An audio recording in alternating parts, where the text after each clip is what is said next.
Welcome back to the show, Larry Monger. How are you, my friend? Good, how are you? Now, you remember him from his previous visit. Hold your book up. This is where you hold your book up. Gravel Dust. Just the one right now. Just one, okay. Just that one there. Hold that one up. Gravel Dust was the book we talked about last time he was here. Most interesting story, Jackie. Kind of give us a recap, Larry, thank you for joining us this morning, of how you kind of got into writing your first book. How I got into it is actually just an accidental inspiration. My dad and a shovel, and it was the realization that he was on his last few years, and I'd wasted a lot of my time growing up without acknowledging or appreciating his presence in my life, and coming to the realization that he was soon to be gone, and where the shovel comes in, he was trying to lift it, and I thought it was frozen to the ground, and I realized he couldn't lift it. It wasn't frozen, and it just overwhelmed me with, real emotion. Yeah. Emotion, very much, yes. So you have another book now that is in kind of correlation with that first one, or it's a completely different story? It's in correlation with it, yet a totally different story. Okay. Yeah. Yeah. The follow-up book to Gravel Dust is. As the Dust Settles. There it is, As the Dust Settles. And this one became available when? December 25th. Okay, and how's it doing so far? It's doing great. Yeah? Doing great. Yeah, I've got so many people that I just talked to an old friend of mine, Adam, last night on the phone. In fact, he even called me back to tell me how much this book affected him because of he was so able to relate to the story. The story goes into the soon-to-come demise of my dad, him dying, and which is Gravel Dust is mainly about my father, and what comes about in the family, after that, and the dynamics, yeah. Yeah, and it just, he was very touched by it. I've got so many people that are so touched by this second book, and it means a lot to me. It really does, because when I wrote it for me. I didn't write it for anybody else, It was. They say that a lot of times that's the best way to write them. If you write them for your own. It's very strange the mindset that I go into when I write. I've got the third one done. It'll be a 3-book series, and I go into absolute different personality, different everything. And I write, whether it's one sentence, whether it's 10 pages. But when I go into that, a lot of times I'll wake up the next morning and have to go back to that and what I wrote to see what I wrote. I'm not, because I wasn't there when I wrote it. I mean, if you can understand that. You just get into a zone, basically. I do, yeah. very much a zone, Now, when you wrote the first book, how long did it take you to write Gravel Dust? 3.5 months. 3.5 months. So you wrote Gravel Dust, and when did you know that you were going to write a follow-up to Gravel Dust?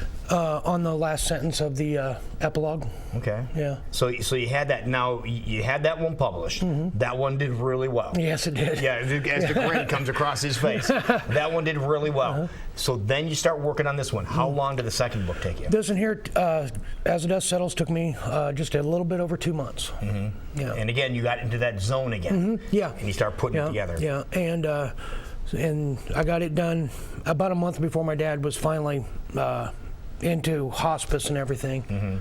And so it was important to me that I got it done before he finally was passed. All right, now the important question is, what were his thoughts on your books? Dad, all my life, was always very critical of things I did. And whether it's good or bad, he had something to say about it. But when I was writing Gravel Dust, I was so honored because I'd be sitting out at the picnic table writing, and he'd come over and he would just sit down and he'd say, "Don't let me bother you, son." It's like he knew. It's amazing. It's like he knew. I cannot stress that enough. I've never had a feeling from my father as much as when I was writing this book. Did he have a chance to sit down and read it? No. In passing, he did. I sent one with him. But he didn't want to read it. He told me, "I don't want to read about me." So, about himself. He didn't. So he put that much trust in you and the story that you were going to tell. Yes. That had to make you feel good. Oh yeah. It's amazing because we have worked on a lot of stuff together, Dad and I had, but it always just seemed like I couldn't even mow the yard right. You know, if I was working on an engine that I used the wrong torque spec, you know. But with this book, it's like he just knew it. He just knew it, and it was so touching. And you find that others are relating to that story? Oh, so much. Yes, so much. It's crazy because I always knew that, you know, everybody's got their family issues and things. Right. But it's amazing the similarities that everyone has. It's amazing, you know, especially that generation of fathers and mothers, you know, but particularly the fathers. They seem to be so my way or no way. Exactly, and there's a lot of dads that acted like that. There's a lot of dads in our generation. That's just the way it was. There's no question about it. Yeah. You didn't question it. Yeah. Dad could tell you. Dad would tell me how in his old Mercury he'd race cars at the intersection, but by God, I better not do that. Yeah, you better not. Yeah, exactly. So where can people pick up your newest book? At Barnes & Noble. I'll be there this week. Or next week. Next week. Yep. And I'd be at the one on University. Oh, it's on the screen. There you go. There, that helps. Went on University, okay. And then the Saturday after we start racing at the fairgrounds, you're going to be over at Jordan Creek, and then you're going to be down at the public library. In Osceola. There is. They have everyone's been so supportive of me, and I just love being able to go down to Osceola to the library, and they misspelled it there. Did you see that? See if you're paying attention. That's just seeing if you're paying attention. So But that's just great. So anyway, that is so cool. Well, congratulations on the success of Gravel Dust. And folks, here is the new one, the follow-up to Gravel Dust. You want to grab that? Go meet this guy in person and just hear some of the stories he'll tell because they are amazing. Wonderful. Thank you so much for being here. Thank you for having me on Thanks, here. buddy. Yeah.